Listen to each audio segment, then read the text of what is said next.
Ralph C. Jensen, Editor-in-Chief of Security Products Magazine.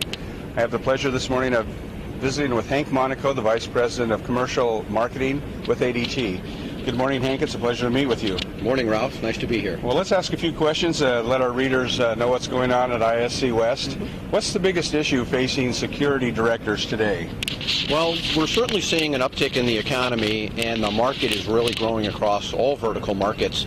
But we still see that it's required for our security director customers to be very creative in the way that they get funding for their security projects, for upgrades and for new installations. And we're seeing that across both the private and the public sector. We're also noticing that our security directors need to be much more accountable for the investments that they're making, so they need to see a real return on their security investment.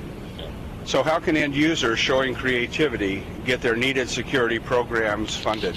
Well, some of the creative ways that folks are using to get funding for their security programs, you've heard the term doing more with less, and that's all about taking an existing infrastructure and applying it in different ways. So as an example, we have retail customers who are taking video surveillance systems and using them in much more creative ways in their environment. So they're using pretty sophisticated analytics to understand shoppers' behavior, and the folks on the marketing and merchandising side love to use that to help them optimize displays in the store.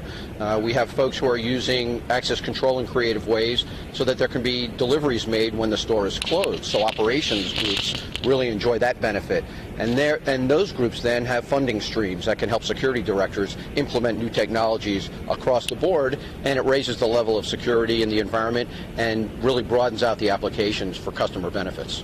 Hank, I'm sure everybody wants to maximize their security dollars.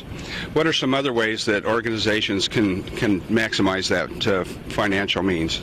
Well, I think it's important that organizations really work with experienced integrators and integrators who have a real deep experience in a particular line of business. And so as an example, if you're a national retailer, you want an integrator who's proven that they're able to put in services across your footprint in a consistent manner.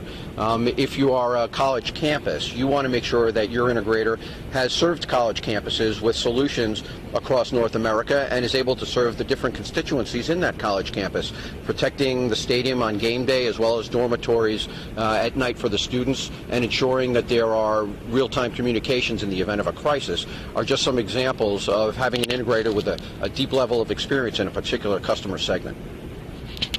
What are some other issues facing end users today?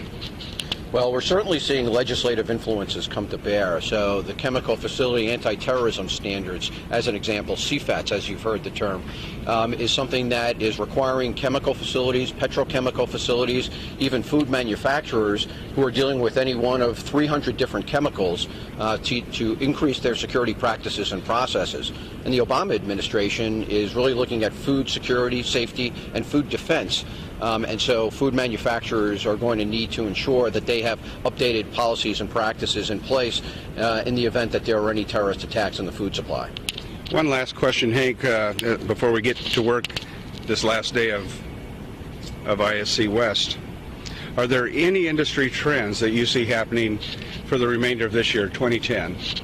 We're seeing an accelerated uptick in managed services, and by that I mean these are companies who are now beginning to focus, because of the new economic paradigm that they're operating under, on their core competencies. And so if they're banks, they're serving their customers. If they're retailers, they're focusing on customer satisfaction, and they're outsourcing some of the other elements of security. So for an example, why have an HR person managing your access control system if you can have a certified 24/7 monitoring facility doing that and doing the credentialing and managing your access control system?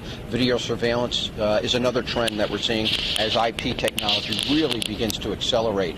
We're able now in the industry to deliver real-time video to people on their handheld devices, and they can get information when they need it and take appropriate action. So I think those are two trends that we're starting to see really accelerate through the balance of 2010. Thank you, Hank. We appreciate your time today at ISC West, and hope you have a great show, and hope your follow-up is equally productive. Thanks, Ralph. It's great to be with you.